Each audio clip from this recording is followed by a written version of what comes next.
Em um hospital psiquiátrico, um jovem chamado Daniel estava aprisionado entre as paredes frias e úmidas, atormentado por horrores que só ele conseguia enxergar. Havia algumas semanas que o jovem havia sido internado com delírios. Em casa, assustava a família, tentando fugir de coisas que somente ele enxergava. Dizia que criaturas demoníacas o perseguiam, aparecendo nas sombras, sussurrando promessas macabras, tentando induzir ao erro, e agarrado à sua mente com garras invisíveis. Entre essas criaturas, uma se destacava. Um velho sombrio, vestido com um sobretudo gasto e um chapéu preto, que somente revelava seus olhos brilhantes e malévolos. Os médicos do hospital, guiados pela ciência e pelo ceticismo, buscavam desvendar os tormentos de Daniel, tentar entender as raízes de sua loucura e aplicar terapias e tratamentos, na esperança de trazer alguma luz à sua mente atormentada. Mas à medida que mergulhavam nas profundezas das histórias perturbadoras de Daniel, eles começaram a sentir o quanto seria difícil, pois ele surtava de um modo em que até alguns enfermeiros se olhavam em volta, como se à procura de algo, tamanho o pavor nos olhos dele. Dr. Harrington, um psiquiatra experiente e cético, foi encarregado de analisar Daniel. Ele se aproximou da situação com uma mente aberta, mas mantendo sua lente científica afiada.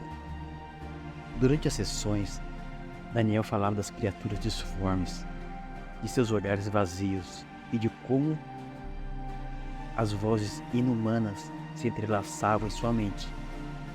E, inevitavelmente, ele mencionava o velho de sobretudo e chapéu preto, que observava as criaturas agirem. Durante as sessões, o médico tentava entrar na mente conturbada de Daniel, tentando achar um caminho, um norte qualquer para encontrar uma forma de agir. E numa das sessões ele perguntou: Daniel, o que você faz para que o homem de chapéu apareça? Existe algum ritual? Não, doutor, disse ele. Ele aparece do nada. Fica parado olhando aqueles monstros horríveis me cercando, me arranhando, gargalhando. Então Daniel levanta a blusa e mostra os arranhões. O médico olha horrorizado e pensando de como Daniel conseguia se mutilar daquele jeito, e perguntou se o homem de chapéu nunca falava nada. Muito raramente. Lembra de uma ou duas vezes no máximo. E o que ele dizia? Perguntou o médico. Na primeira vez, ele me chamou pelo nome. Apenas perguntou se eu estava com medo. Eu não conseguia falar. Então ele disse: sim, você já sentiu muito medo. Foi então que aquelas criaturas horríveis, disformes, começaram a aparecer. Elas simplesmente iam saindo do chão, como uma fumaça, se materializando. São as coisas mais horríveis que vi na vida. Nada que o senhor tenha visto, lido, se iguala à sensação de ver aquilo. O médico, ouvindo atentamente, no final perguntou: ele está aqui agora? Não, disse Daniel. Graças a Deus, não. Se você quisesse, poderia o trazer aqui para conversar comigo? Não, doutor. Eu não sei se posso, e eu não quero. Por favor, disse Daniel, se encolhendo na cama. Mas se ele estivesse aqui, eu poderia falar com ele e tentar entender o porquê ele te persegue, e poderia convencê-lo a ir embora. Não, doutor. Por favor, não quero. Nesse momento, um curto-circuito faz com que as luzes da sala comecem a piscar sem parar. Daniel entra em pânico, seus olhos arregalados na direção da porta. Então ele começa a gritar: ele está aqui, ele está aqui. Então Daniel começa a tentar se proteger, desesperado, como se estivesse tirando algo que só ele via de cima dele. O médico chamou rapidamente a equipe para conter Daniel, que gritava e chorava pedindo ajuda. Você o chamou, doutor. Você o chamou. Eles estão aqui me machucando. Me ajuda. Precisaram 5 pessoas para conter Daniel e ministrar um sedativo que o fez apagar. O médico, exausto da sessão, disse que iria estar em sua sala. Precisava de pensar em uma estratégia para esse tratamento. Já tarde da noite, e já exausto, o médico, depois de ler todos os relatórios sobre o caso, estava se preparando para ir para casa, quando as luzes da sala começaram a piscar até estourar. O médico estava procurando seu celular para fazer uma lanterna, quando sentiu de repente como se a temperatura tivesse caído bruscamente. E próximo à janela, ele poderia ver um vulto parado observando. Mesmo com o susto, o médico achou que poderia ser alguém da equipe que entrou sem ele ver e perguntou: quem está aí? Foi quando ele, tomado por um grande susto, notou que o vulto ali parado parecia vestir um sobretudo e um chapéu preto. Quem é você? Quem é você? Gritava o médico. Foi quando o vulto deu 3 passos em sua direção.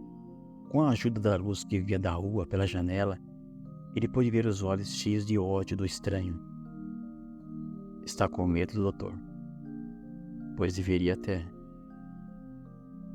Nesse momento, o médico começou a ouvir sons que pareciam vir do chão. Uma mistura de um lamento de dor e um rosnado. Ele se viu cercado por algo que ele nunca havia imaginado. Pareciam pessoas, mas tinham traços de animais. Era horrível. O médico entrou em pânico, mas parecia que seus gritos estavam abafados. No outro dia, logo cedo, Daniel despertou dos medicamentos. Os enfermeiros trouxeram seu café, e ele notou que todos estavam calados, cabisbaixos. Então ele perguntou a que horas o Dr. Harrington iria vê-lo. Ele não virá, disse o enfermeiro. Infelizmente, o Dr. Harrington sofreu um acidente ontem. Provavelmente quando ia para casa. Acreditamos que ele tropeçou nas escadas e rolou até o final. Ele sofreu fraturas e está muito mal no hospital. Não foi acidente, disse Daniel. Era isso que eles queriam que eu fizesse. As criaturas gritavam isso o tempo todo. Mas ontem, quando o doutor o desafiou, enquanto as criaturas pulavam sobre mim, o homem de chapéu preto batia palmas e disse: mesmo frágil, você ainda é forte. Mesmo com uma mente debilitada, você resiste. Mas hoje eu vou lhe provar que mesmo uma mente considerada forte pode ser manipulada. Foram as últimas coisas que me lembro. Eles vão voltar. Eles não vão desistir, disse Daniel num tom de profunda tristeza. Depois disso, Daniel nunca mais conseguiu alguma notícia sobre o Dr. Harrington. O que aconteceu a seguir permanece um mistério. Nos corredores do hospital, apenas rumores.